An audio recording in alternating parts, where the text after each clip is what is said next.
First of all, thanks everyone. It's a pleasure to be here. And I just wanted to start off by kind of seeing if everyone could give us a short introduction and maybe paint a little bit of a picture about what you're doing. I'm Nick. I'm the host, but this isn't about me. Thank you very much. Hey everyone, my name is Pinaki. I'm the founder and CEO at Afi Network. Afi Network is a white label loyalty solution for Web3 businesses. I'll share a bit more about it later. Thank you very much. Pinaki from Afi Network. Nice. All right. So my name is Jonathan. I'm from Mosaic.io. So we are a strategic marketing campaigns for other businesses and startups. So we help digital marketing or other companies in terms of digital marketing and events marketing. Hi, everyone. It's very nice to see familiar faces here in the room. So my name is Lana Pugachova. I represent Synergy Labs ICP Hub Thailand. But it's very short, right, introduction. I just want to say a little bit more to hijack the time. We have enough time, guys. So, but it's also very important why I want to tell the backstory. So I have several degrees, and one of them was nursing. So as you understand, I was working in intense care department many years ago. That's where compassion comes and passion, right? So after a while, I decided to switch careers, and I got a degree in hospitality management, and I was running hotels back in the US. That comes a determination and my background skills. When 2017 hit, I discovered the world of Web3, and that's how I got involved in the Web3 world. And all my previous experience kind of combined, and that's led me to become an ICP hub Thailand with the skills and leadership for this region. That's kind of why I'm telling you this story. Awesome. Thank you so much. That's great. My first question is for Jonathan. Jonathan, we often talk about factors that you should consider before you enter a different market, whether that's Thailand, whether that's Philippines. Maybe help us understand a little bit about the ins and outs of when you are trying to enter a different market and why that is so important for startups to scale. Thank you for asking, Nick. So I guess it's number one, if you want to grow your business, I think global expansion is one of the most important things that you must do. In terms of strategies, I think one of the best strategies, the first thing is you need to research, right? What is the need for that country? What solutions you're trying, or what problems you're trying to solve? And what particular solutions you believe that can solve these problems for the particular country. In addition to that, I think one of the important key factors that also need to consider are looking for potential partners for your business. Because, you can't do anything alone, right? You need people that can help you, that work with you, with your projects and ideas. Nice. Does anybody else want to riff off of that when it comes to entering different markets in different regions in the world? I think the key is to network. So if you go to different regions, you have to find, and must be the challenging part, to find a key person in a region. If you connect with a person in the region and you truly think that he or she is going to put your 100%, it will be much easier to run your corporation like on a global scale, and there will be less risk involved and more opportunities. So the key is networking a lot in the different regions and find the gems. But gems is a people, not anything else. Nice, absolutely. Pinaki? Yeah, so just to add on that a little bit, Web 2 and Web 3, right? The real difference is the technology. But when it comes to business and scaling, I think the strategies there's similarities, right? First of all, one thing to note is that by default, a lot of Web3 companies are actually global companies, right? The blockchain enables cross-border transactions. Telegram and Twitter enable cross-border communities. And so the question is, how do you actually tap into different markets in a sustainable way? So when you look at some Web2 examples that did it really well, they would have clear strategies around localization. You build local communities. I think that's extremely important. For example, so we're a product company, and the way we're doing this is tapping into local ambassadors in different markets.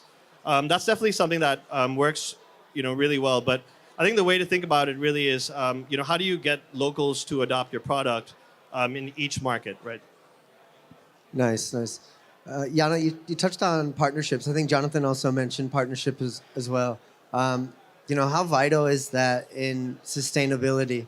How important is it to maintain a presence, continue networking, but also be strategic with your partnerships?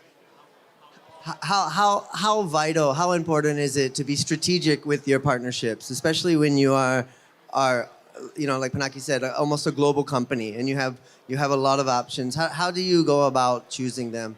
All right, okay. Well, let's be real. No one knows everything, right?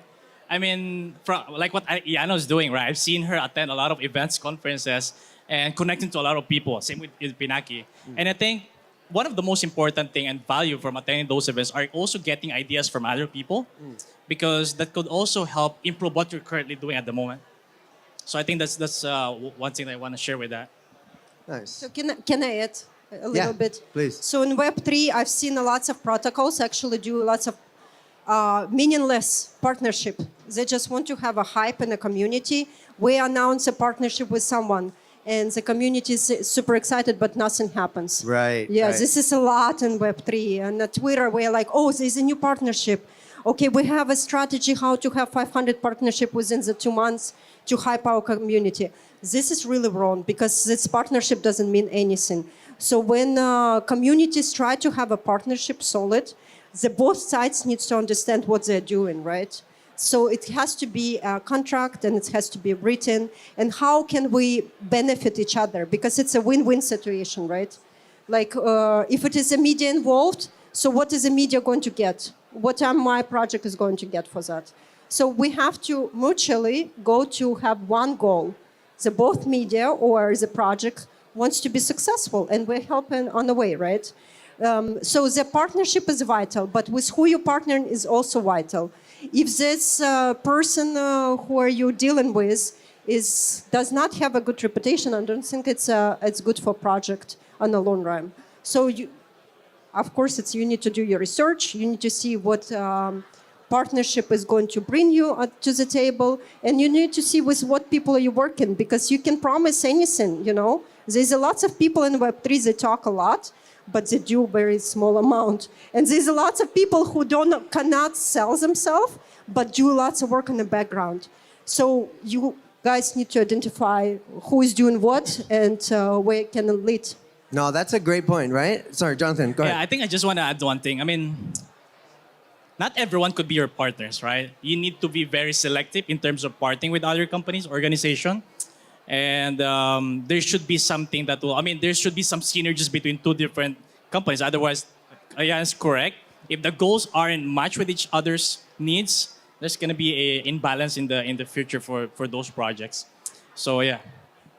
Yeah, I guess the way to think about it is, how do you bring more meaning to each partnership, right? So I just had this conversation, with our team recently as well. It's like, yeah, we have a lot of partnerships and partners in the pipeline, but let's really try to dig in to see which ones don't actually have much meaning. Are there any, and how can we create more meaning in these partnerships, right? And one way to go about it is by just pretty much offering some things that you could do for them, and seeing what kind of value exchange items are they willing to bring to the table for you. So this would make a lot of sense, for the community type partnerships. But for us as a B2B company, we do a lot of partnerships with agencies as well. So those partnerships actually unlock customers for us.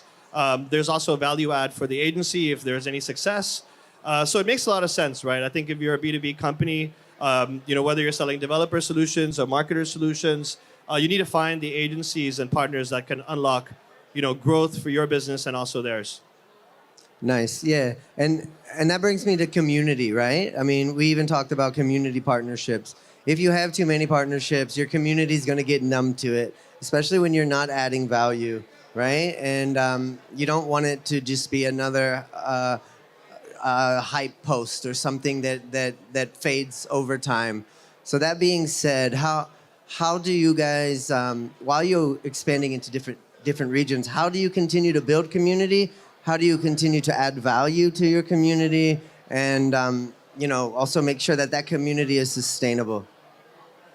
So can I hijack the time Yeah, again? go for it. So internet, yeah, exactly. So internet computer, right? Because this is what I'm passionate about. So there is a whole long vision and a mission for ICP. Everything is, we are aiming to be a decentralized world, and we don't use AWS or Google servers. That brings us opportunity to be unstoppable, right? So, but we know that we have so much potentials to work together as a community, and in the future, all the chains can talk to each other in a seamless way, that the user experience is going to be seamless.